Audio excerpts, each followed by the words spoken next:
Today, I am very excited. I'm thrilled to have with me Buck Joffrey. Buck Joffrey is from wealthformula.com, and his podcast is a must, because what I love about Joffrey is he's not naive.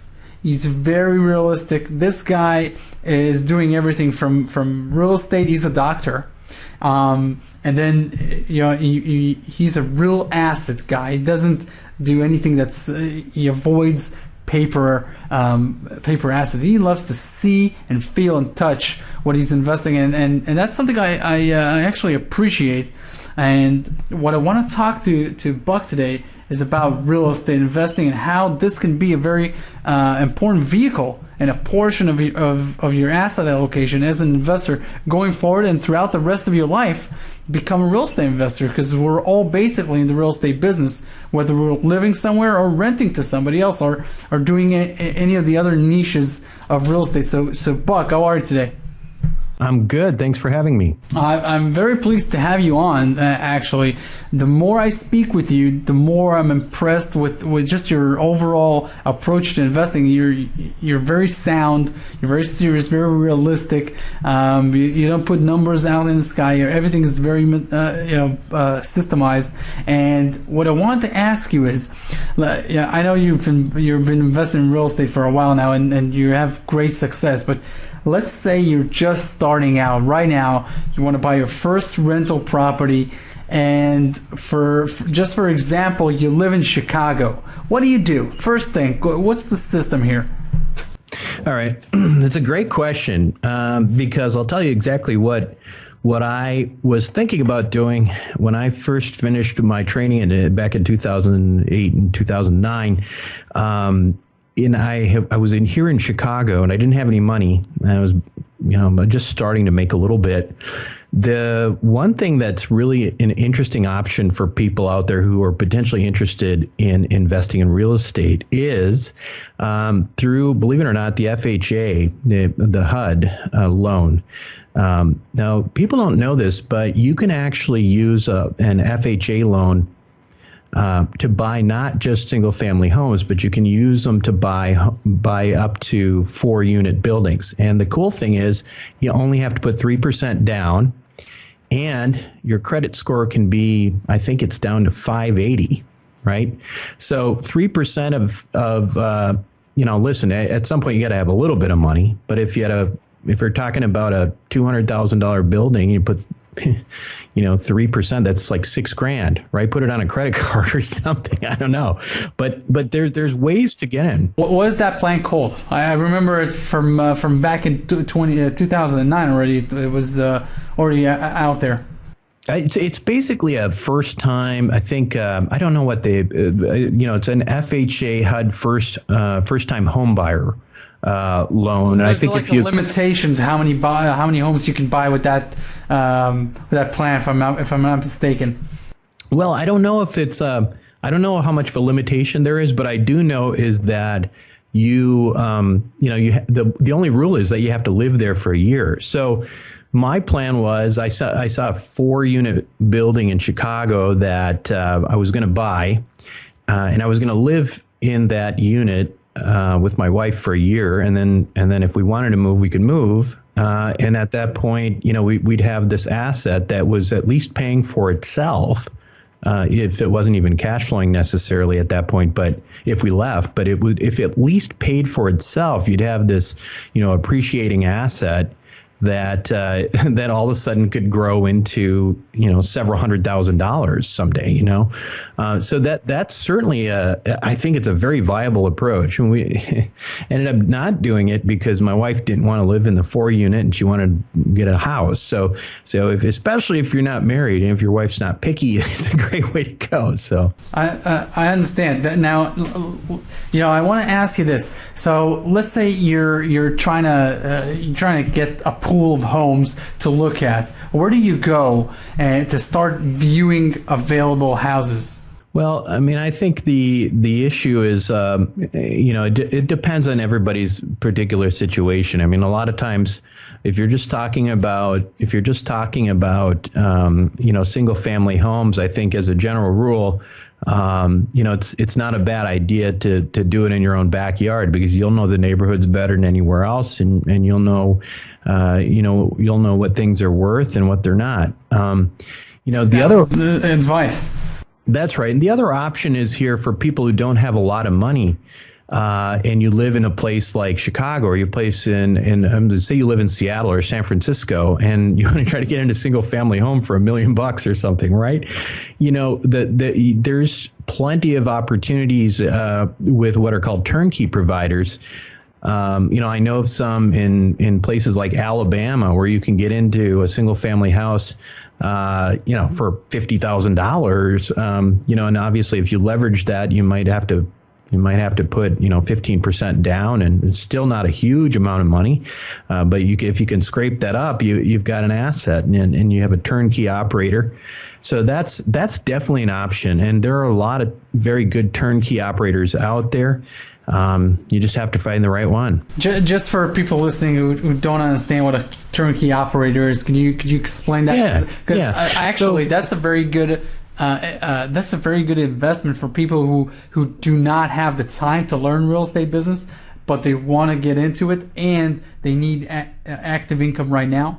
Yeah, that there's you like the idea of cash flow, you like the tax benefits of not paying much taxes on the income that generates, and you like the idea of potential appreciation, but you don't have time and you don't want to be a landlord, and so you don't want to deal with tenants, termites, toilets, whatever. You can, if you find the right turnkey provider, what you can do is you can buy, you can connect with them and say, this is what I want. Help me find it. Okay, they find it. And then they, in a lot of cases, they will immediately also connect you with the property manager. And effectively, it might as well be a bond, right? Because you're not doing very much with it. You've just bought a real asset and you're having somebody else manage it. So I think, particularly in places like, I think Alabama is a great market for this, especially if you don't have a lot of money, because if you find a good turnkey operator out there, which, if somebody wants to connect with me, offline and get a hold of me through my website, I can certainly find. I can't think of any offhand, but I know I have them in my Rolodex somewhere of opportunities to get in for not very much money. Sure. So these states where the entry price for these homes are lower is a great place to cut your teeth. And also, I'm listening to you and I'm saying to myself, on the flip side, people who are younger and are looking for to get started in real estate, not to create wealth with rentals, they can become the turnkey providers. They can scour the streets, they can find the deals, they can knock on doors, they can talk to people and get these properties in front of these investors who want them. So there's a two-way door here, from what I'm listening. And by the way, that is a great way to get into real estate if you only have a few $1,000s for gas money and maybe some marketing money, and you can go ahead and get sweat equity. Yeah. And then tell them, look, I'll do all the research, I'll do all the work, I'll find you the properties, I'll tell you what they're worth. You just need to go in and basically make your offers. You pay for them and you give me 1% or 2% or 3% of the equity.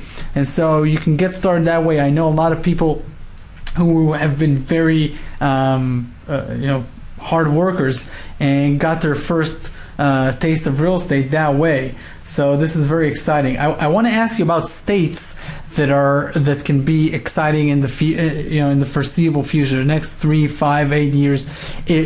What are some of the most important attributes that states can have in order to attract real estate investors to them? I know obviously real estate it comes down to the purchasing power of the local people, and that is a derivative of the job market. So what are some of the best job markets and the best tax friendly states in the United States? Well, I think the first one obviously that comes to mind is Texas. And Texas, probably for a variety of reasons, the fact that it's got a nice climate, the fact that there's no state taxes, which then drives in business, and then the business drives in population. So I think I think Texas as a whole has a, tremendous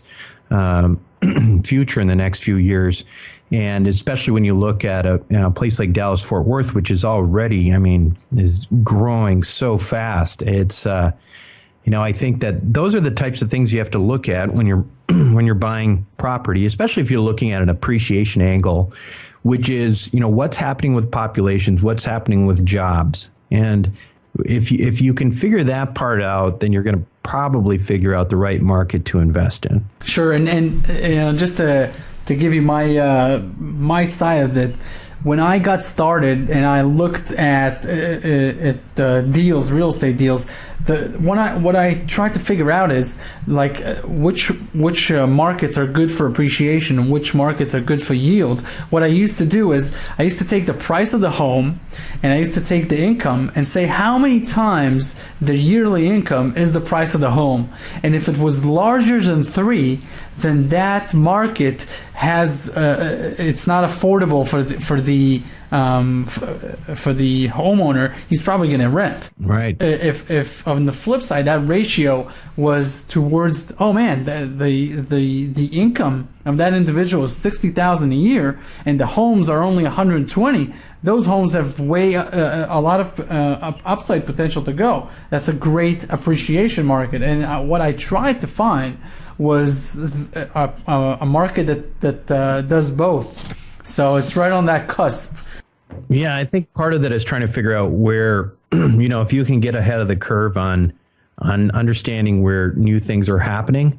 Like for example, I think in Fort Worth they just announced, I think they're going to have Google move in there, and then there's a place in Phoenix where they're going to have an Apple plant. I mean, these things are all big drivers of jobs and of economies and of millennials and hipsters and then so I think those are all things to consider. Sure, and just to be more practical, a few of the things you can do besides making great connections with realtors, with mortgage brokers, with bankers, just with investor clubs of other real estate investors where you can learn these things. You can also call the Chamber of Commerce, and it's public information. You call them up and say, hey, I'm a real estate investor, and I'm just thinking of knowing which companies are going in and out of this of downtown Phoenix or downtown Chicago, and they tell you, you know what, Google's coming in next month with such and such new jobs, and they tell you a lot of precious gems that you can know. You can also, using the city records, you can also know where new sewer systems are going and where they're developing, so you know where which size the city is growing to. So you even right. So there's many ways to do it. You just gotta figure out how to do it. But I think relationships are very important, because you know what, and you tell me how important are relationship in this business, because if you got sound relationships, you can see deals even before other people see them. You can bid on them before the rest of the people have a chance. If you've got a realtor that trusts you, he'll bring you the deals first. If you've got a banker that trusts you, the same thing. How important has been this relationship factor in your career? I think it's critically important. I mean, it's, the old saying, what is it? Your network equals your net worth, or vice versa, right?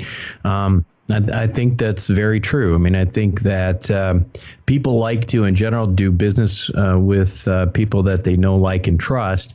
And so the more people you know, the better chance you have at a deal. So you always hear about the pocket listing, right? The listing that the broker brings to a client before they ever post it, before they ever broadcast it. Well, who do they go to? They go to people that they know, like, and trust, and who they think can close the deal quickly. Because from a broker standpoint, what do they care about? At the end of the day, they just want to close the deal, right? I mean, a difference of a few bucks here and there for them is not going to make a huge difference in commission. So they want to make sure that they can sell a property quickly. And if you have potentially established yourself as somebody who can, buy quickly, it's going to go to you. But it takes time. So, part of it may just be, also somebody who likes you enough to say, hey, I know you're looking here. What do you think of this property? And, that sort of thing. So I think I think in business in general, that kind of network is, very, very important. Sure. And okay, so I want to switch gears with you here. I want to talk about a little bit what you're doing right now in real estate, and tell us about the exciting things that are going on for you and for the Investor Club. Yeah, so my show tends to focus on people who are a little bit higher paid professionals. So they have money and they like the idea of real asset investing, things that are not Wall Street. Generally private placements. I mean, they don't always have to be. So a lot of my listeners are what we call accredited investors, which they make $200,000 or more, or have a net worth of $1 million. Those kinds of people qualify for what I have, which is an investor club, and we have a lot of private placements in that. But the show itself is different. It's not just about accredited investments. It's not just for people like that. We talk about a lot of ways to invest your money outside of the stock market. For example, one of my shows is with a guy who buys mortgages from banks. He'll buy using investor money. He'll buy he'll buy notes. He'll buy like 100 notes at a time or 200 notes at a time for pennies on the dollar, and then instead of evicting those people, he rents the homes back to the owners that were getting foreclosed on, and he makes it so that they can pay the rent, and at the same time, because he's bought the mortgages for so cheap, he still comes out way ahead. And he gives his investors 12% return. I've invested hundreds of thousands of dollars in that fund over the years, but you can get in for as little as a couple $100. And so if your listeners are interested in that one, it's ahpfunding.com. So that's ahpfunding.com. And I like that one because in particular, there's a social message behind it too. And frankly, I know the guy whose fund this is.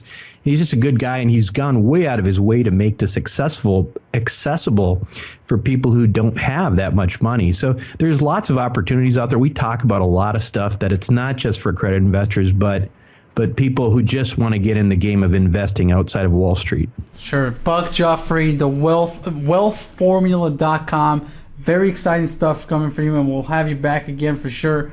This has been a very exciting interview. Thank you very much. All right. Thank you.